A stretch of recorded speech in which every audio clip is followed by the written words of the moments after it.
तो लाल किला धमाके के तार पाकिस्तान से जुड़ते नजर आ रहे हैं। नमस्कार, मैं हूं नीलू और इसे आतंकी हमला साबित होने में अब बस कुछ ही फासला रह गया। हालांकि कल प्रधानमंत्री ने इसे एक टेरर अटैक ही माना था और साथ ही उन्होंने एक कड़ा संदेश भी दिया था।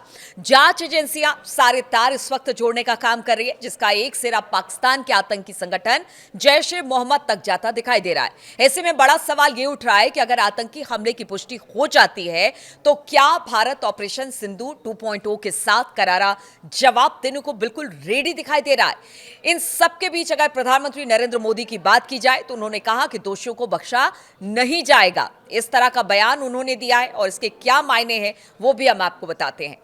उन्होंने भूटान की धरती से अंग्रेजी में जवाब दिया उन लोगों को जिसने टेरर अटैक को अंजाम दिया भारत में।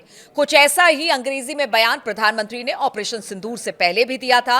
आसान लहजे में इस मैसेज को भी समझेंगे। हमारी एजेंसियां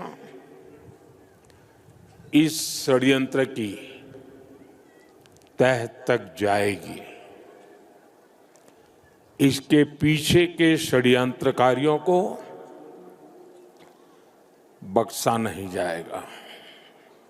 इस साल मई से अब तक हुए सैन्य घटनाक्रमों का सरसरी तौर पर जिक्र करते ही यह स्पष्ट हो जाएगा कि दोनों देश युद्ध की ओर अब आगे बढ़े और खासतौर पर लाल किले पर जिस तरह से आतंकी हमला हुआ उसके बाद तो यह स्पष्ट दिखाई दे रहा है।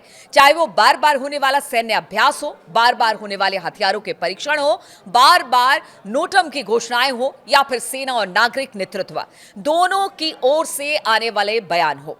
भूटान की यात्रा के दौरान प्रधानमंत्री नरेंद्र मोदी ने दिल्ली बम धमाकों को लेकर सख्त अल्टीमेटम देते हुए कहा, भारतीय जांच एजेंसियां इस साजिश की तह तक जाएगी और दोषियों को बख्शा नहीं जाएगा। वो हिंदी में बोल रहे थे मगर अचानक उन्होंने अंग्रेजी पर जोर देकर कहा, all those responsible will be brought to justice, यानी सभी जिम्मेदार लोगों को न्याय के कटघरे में लाया जाएगा। और इसी साल पहलगाम हमले के बाद भी प्रधानमंत्री मोदी ने बिहार के मधुबनी में कहा था कि भारत आतंकवादी और उनके समर्थकों को ढूंढेगा, पकड़ेगा, सजा देगा। और इस दौरान भी उन्होंने भाषण देते हुए अचानक हिंदी से अंग्रेजी में कुछ लाइनें बोली थी। उस वक्त भी उन्होंने कहा था, today from the soil of Bihar I say to the whole world, India will identify, track or punish every terrorist and their backers. We will punish or pursue them the end of the earth. यानी कि भारत हर आतंकी और उसके आकाओं की पहचान करेगा, उन्हें खोजेगा, उन्हें सजा देगा। हम उन्हें धरती के किसी भी कोने तक खदेड़ेंगे। और इसके बाद ही ऑपरेशन सिंदूर हुआ था। मोदी के अंग्रेजी में दिए गए बयान को माना जाता है कि वो उनका पूरी दुनिया को साफ और सख्त संदेश देने का अंदाज है। भारत ने युद्ध विराम की घोषणा के बाद से 6 महीने में करीब 20 युद्धाभ्यासों में हिस्सा लिया और ये औसतन प्रति माह 3 से अधिक या फिर हर 10 दिन में एक इनमें से कई बहुपक्षीय या फिर द्विपक्षीय युद्धाभ्यास महीनों पहले से तय थे। हालांकि कई युद्धाभ्यास ऑपरेशन सिंदूर के बाद बदली हुई परिस्थितियों को ध्यान में रखते हुए योजनाबद्ध किए गए। पहला युद्धाभ्यास 10 मई के युद्ध विराम के ठीक एक पखवाड़े के बाद शुरू हुआ।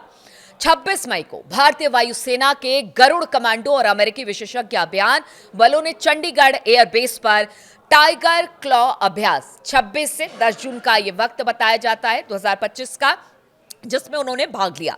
और इसके बाद से अमेरिका, फ्रांस, श्रीलंका जैसे देशों के साथ भी लगातार भारत ड्रिल करता रहा। इस बीच भारत ने पाकिस्तान के साथ अगले संभावित युद्ध के लिए अपने सशस्त्र बलों को तैयार करने हेतु कई घरेलू युद्धाभ्यास भी किए। अगस्त में भारत ने अरुणाचल प्रदेश में घरेलू भारतीय सेना अभ्यास युद्ध कौशल 3.0 का आयोजन किया, जिसमें युद्धाभ्यास के लिए AI संचालित ड्रोन और AR/VR जैसी अगली पीढ़ी की तकनीक को एकत्रित किया, यानी एकजुट किया, जिसमें पूर्वी कमान के 5000 सैनिक शामिल थे। इसके बाद भारतीय नौसेना द्वारा थल सेना और वायुसेना के साथ मिलकर त्रिसेवा अभ्यास यानी कि TSE 2025 त्रिशूल का आयोजन किया गया, जिसमें राजस्थान के थार रेगिस्तान, गुजरात के कच्छ की खाड़ियां और उत्तरी अरब सागर में हजारों सैनिकों को तैनात किया गया। अब पूर्वोत्तर में वायुसेना का 8 दिनों तक युद्धाभ्यास चलेगा। इन सभी अभ्यासों के बारे में एक बड़ा पहलू यह है कि इसमें उन हथियारों प्रणालियों का उपयोग किया गया जिन्होंने ऑपरेशन सिंदूर में अच्छा प्रदर्शन किया था, जैसे राफेल Su-30 MKI लड़ाकू जेट्स, ब्रह्मोस मिसाइल, हेरोई UAV समेत तीनों सेनाओं के बीच तालमेल और बहु डोमेन हाइब्रिड युद्ध पर ध्यान केंद्रित किया गया। वहीं ओडिशा के वेलर द्वीप में परमाणु क्षमता संपन्न और 5000 किलोमीटर तक मार करने वाली अग्नि 5 एकीकृत मध्यम दूरी की बैलिस्टिक मिसाइल यानी IRBM का टेस्ट भी किया गया। अब आप समझिए कि किस तरह से, जिस तरह से तार जुड़े लाल किले के पाकिस्तान से, उसको लेकर कहा जा रहा है क्या बहुत जल्द ऑपरेशन सिंदूर एक बार फिर से शुरू होने वाला है, क्योंकि कल जब प्रधानमंत्री ने बात कही है, उन्होंने इसे टेरर एक्ट करार दिया है और पहले भी कहा जा चुका है जब पुलवामा और बाकी जगह पर कश्मीर में जिस तरह से सैलानियों पर हमला किया गया कि अब जो भी अटैक होगा उसे टेररिस्ट अटैक के तौर पर और उसे वॉर की ओर से देखा जाएगा।